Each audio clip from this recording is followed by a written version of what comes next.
Hello everyone, इस video में हम डिस्कस करेंगे एक बहुत ही ज्यादा इंपॉर्टेंट टॉपिक के बारे में कि अगर आप एक एनआरआई यानी कि नॉन रेजिडेंट इंडिविजुअल से प्रॉपर्टी को परचेज कर रहे हैं तो आपको टीडीएस कितना डिडक्ट करना है और कैसे डिडक्ट करना है। सेम एज मैं इस वीडियो में ये भी बताऊंगी कि अगर आप एनआरआई है, आप सेल कर रहे हैं प्रॉपर्टी, तो आपका कितना टीडीएस डिडक्ट होने वाला है और उस टीडीएस के अमाउंट को अगर आप कम कराना चाहते हैं या फिर क्या क्या ऐसी टीएनसी है जो आपको यूज करनी है जब भी आप प्रॉपर्टी इंडिया में सेल कर रहे हैं related to your TDS. Normal जो हमारी टीएनसी है या फिर नॉर्मल चीजें जो आपको ध्यान में रखनी है जब आप इंडिया में प्रॉपर्टी को सोल्ड करने जा रहे हैं, तो उससे रिलेटेड एक वीडियो मैं ऑलरेडी बना चुकी हूँ। आपको वो लिंक मैं इस वीडियो के डिस्क्रिप्शन बॉक्स में मेंशन कर दूंगी, आप वहां से देख सकते हैं।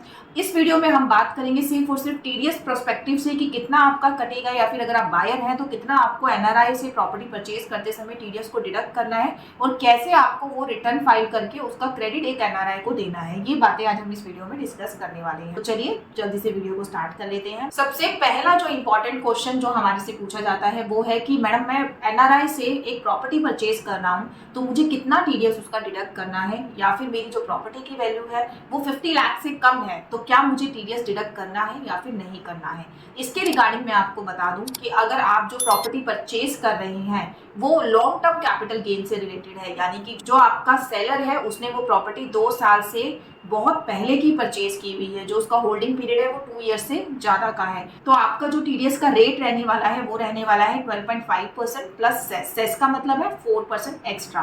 12.5% के ऊपर आप 4% निकालेंगे, जो भी आपका रेट बनेगा उस रेट से आपको टीडीएस डिडक्ट करना है अगर आप एक एनआरआई से प्रॉपर्टी को परचेज कर रहे हैं और वो लॉन्ग टर्म कैपिटल गेन के अंदर आती है। तो 99% के केसेस में हमें लॉन्ग टर्म कैपिटल गेन की प्रॉपर्टीज ही देखने को मिलती हैं, बट अगर वो आपका जो कैपिटल गेन है सामने वाले का वो शॉर्ट टर्म है, उसने वो प्रॉपर्टी 2 साल से कम के लिए होल्ड करी है, तो उस केस में आपको जो टीडीएस डिडक्ट करना है वो नॉर्मली 30% आपको डिडक्ट करना होता है, या फिर जो भी उसका स्लैब रेट चल रहा है उस एनआरआई का इंडियन स्लैब रेट के अकॉर्डिंग उस स्लैब रेट पे आपको वो टीडीएस डिडक्ट करना होता है।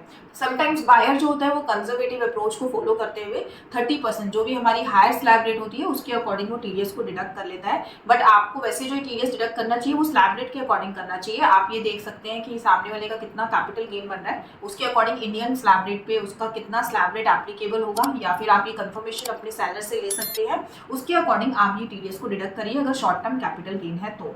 लॉन्ग टर्म कैपिटल गेन के लिए रेट रहेगा 12.5% प्लस 4% सेस।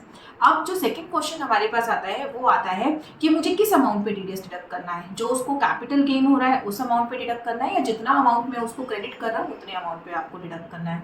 तो यहाँ मैं आपको बता दूं सामने वाले को कितना कैपिटल गेन हो रहा है उससे आपको कोई लेना देना नहीं है। जो आप टीडीएस डिडक्ट करेंगे वो टोटल वैल्यू पे करेंगे। लेट्स सपोज आपकी 20 लाख की डीलिंग हुई है, 20 लाख को आपको उसको पे करना है, तो आप 20 लाख का 12.5% प्लस सेस जो है एज अ टीडीएस डिडक्ट करके उसको अमाउंट आगे रेमिट कर देंगे। और अगर आप उसका अमाउंट ये जो रेमिट कर रहे हैं वो उसके एनआरआई अकाउंट में कर रहे हैं तो उसके लिए आपको 15 सीबीस 15 सीए सर्टिफिकेट लेना होगा। ये एक ऑल टुगेदर डिफरेंट चैप्टर है। इस वीडियो में मैं सिर्फ और सिर्फ टीडीएस की बात कर रही हूँ आपके साथ। तो उसमें आपको डिडक्ट करना है टोटल वैल्यू के ऊपर टीडीएस। यहाँ पर एक क्वेश्चन रेज होता है, या फिर समटाइम्स आप अपनी इस चीज की कंसल्टेंसी के लेने के लिए कंसल्टेंट्स के पास जाते हैं तो आपको ये रॉन्ग इन्फॉर्मेशन मिल जाती है कि क्योंकि आपकी प्रॉपर्टी की वैल्यू 50 लाख से कम है, आप 50 लाख से कम की प्रॉपर्टी परचेज कर रहे हैं तो आपको टीडीएस डिडक्ट नहीं करना है।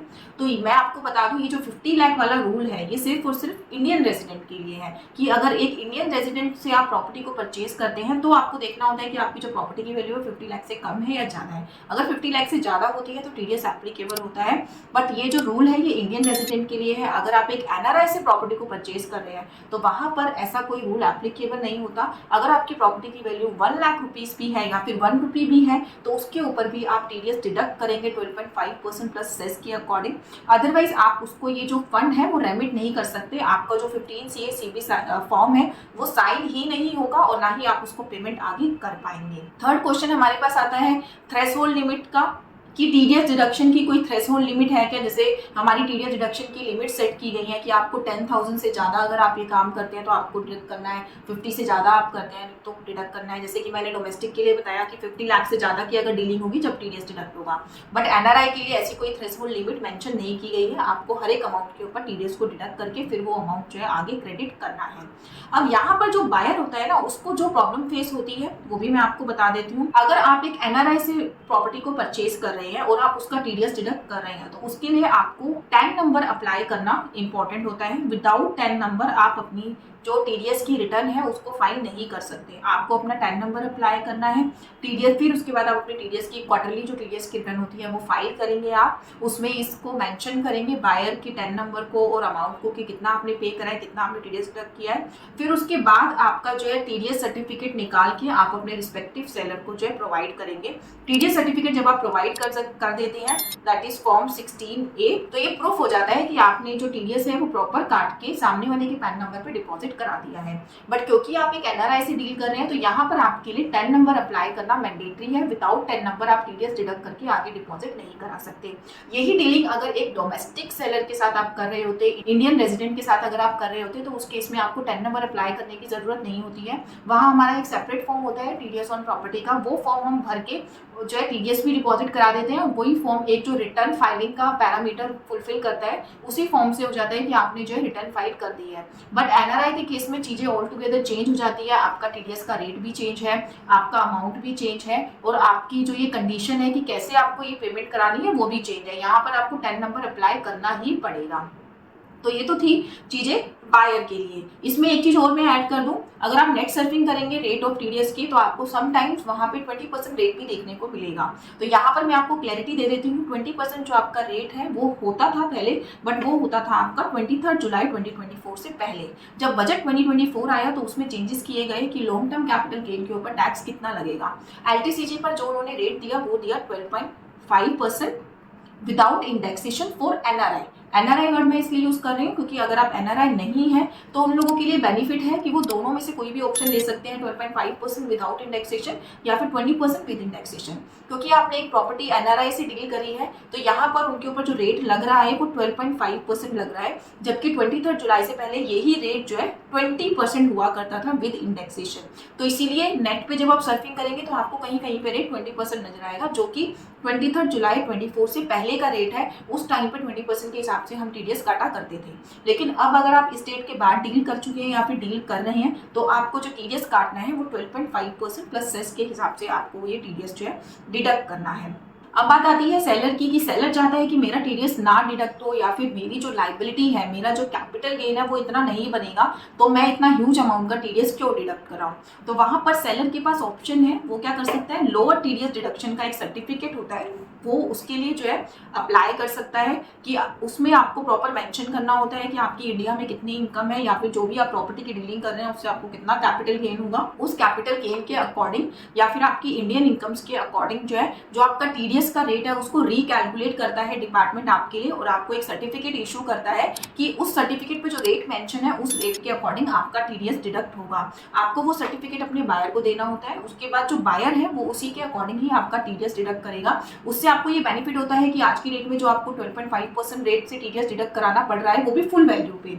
तो जब आप इस तरीके का सर्टिफिकेट बायर को दे देंगे तो देयर माइट भी चांसेस कि आपका जो टीडीएस का रेट है वो 1% निकल के आए, 2% निकल के आए, या फिर नील रेटेड कोई आपका टीडीएस बने ही ना, अगर आपका जो कैपिटल गेन है वो गेन ना होकर लॉस होता है। तो इसीलिए आप पहले से कैलकुलेट कर लीजिए कि आपका कितना कैपिटल गेन बनेगा, उसके अकॉर्डिंग आप लोअर टीडीएस सर्टिफिकेट के लिए अप्लाई कर दीजिए। अगर आपको लगता है कि आपके गेन में और आपके टीडीएस डिडक्शन में एक ह्यूज डिफरेंस देखने को मिल रहा है, तो क्योंकि पहले आप टीडीएस डिडक्ट कराएंगे फिर उसके बाद आप अपनी रिटर्न फाइल करके इसको रिफंड क्लेम करेंगे, जिससे क्या होगा, आपका फंड ब्लॉक हो जाता है और it will take huge time कि आप पहले रिटर्न का डेट आएगा, रिटर्न फाइल करेंगे, फिर उसके बाद उसका रिफंड क्लेम करेंगे। तो इसमें आपका बहुत टाइम टेकिंग प्रोसेस रहेगा। अगर आप पहले से ही सर्टिफिकेट ले लेंगे तो आपका टीडीएस ही ज़्यादा नहीं कटेगा, जिसकी वजह से आपका फंड ब्लॉक नहीं होगा। तो अगर आपका डिफरेंस ज़्यादा है तो आप लोअर डिडक्शन सर्टिफिकेट के लिए अप्लाई कर सकते हैं। इस सर्टिफिकेट को आइडली आने में 30 डेज का टाइम लगता है, बट अगर आप डिपार्टमेंट विजिट करते हैं तो आपको जल्दी ये टीडीएस सर्टिफिकेट मिल सकता है। अब इस पूरे सिनारियो को अगर मैं एक एग्जांपल के साथ आपको बताऊं तो लेट्स सपोज एक एनआरआई है मिस्टर ए ने जो है प्रॉपर्टी सेल करी है इंडिया में, जो कि 15 लाख की प्रॉपर्टी उन्होंने सेल करी है। तो इसके ऊपर कितना टीडीएस उनका डिडक्ट होगा वो एक बार डिस्कस कर लेते हैं। अगर जो उन्होंने प्रॉपर्टी सेल करी है उसको उन्होंने 2 ईयर से ज्यादा के लिए होल्ड किया था तो उनका बनेगा एलटीसीजी। अगर यही प्रॉपर्टी उन्होंने 2 ईयर से कम के लिए होल्ड करी है तो उनका बनेगा एसटीसीजी। एलटीसीजी के केस में उनके ऊपर जो टीडीएस लगने वाला है वो है आपका 12.5% प्लस 4% सेस विच इज 13%, ये कितना निकल के आएगा, 13% निकल के आएगा। तो 15 लाख के ऊपर 13%, 1,95,000 उनको टीडीएस डिपॉजिट कराना होगा उसके बायर को, जब भी वो 15 लाख की इनकम को जो है उसके अकाउंट में रेमिट कर पाएगा। यही अगर case short term capital gain का है तो मैं मान के चल रही हूँ उनका ऊपर हायर स्लैब रेट एप्लीकेबल हो रहा है। तो 30% के according 4% health and education cess अगर मैं इसके ऊपर कैलकुलेट करूँ तो 31.2% से आपका टीडीएस डिडक्ट होगा, विच इज 4,68,000। तो ये थी हमारी जो अभी नई रेट्स हैं उसके अकॉर्डिंग। अगर यही केस मैं 23 जुलाई 24 से पहले का कंसीडर करूँ तो उस रेट्स के अकॉर्डिंग आपका टीडीएस डिडक्ट होता 20.8%, which is 20% plus 4% and 30% plus 4%, 31.2% in case of STCG. I hope आपको क्लियर हो गया होगा कि अगर आप एक एनआरआई से प्रॉपर्टी को परचेज कर रहे हैं तो आपको कितना टीडीएस उसका डिडक्ट करना है। ये जो टीडीएस वाला पार्ट है ये आपके लिए बहुत ज़्यादा इंपॉर्टेंट है, क्योंकि जब भी आप पेमेंट कराने जाएंगे एनआरआई के अकाउंट में तो आपको चाहिए होगा 15 CA/CB, और 15 CA/CB जब तक आपको कोई भी CA ग्रांट नहीं करेगा, जब तक कि आपकी जो टीडीएस की कंप्लाइंस है वो प्रॉपर वे में नहीं होगी। तो इसी तरीके की इंफॉर्मेटिव वीडियोस के लिए टैक्स बूथ को लाइक एंड सब्सक्राइब करना ना भूलिएगा। अगर आप हमसे सर्विसेज अवेल करना चाहते हैं तो कीवर्ड नंबर पे हमसे कनेक्ट कर सकते हैं। Thank you so much, stay happy, stay healthy, bye bye.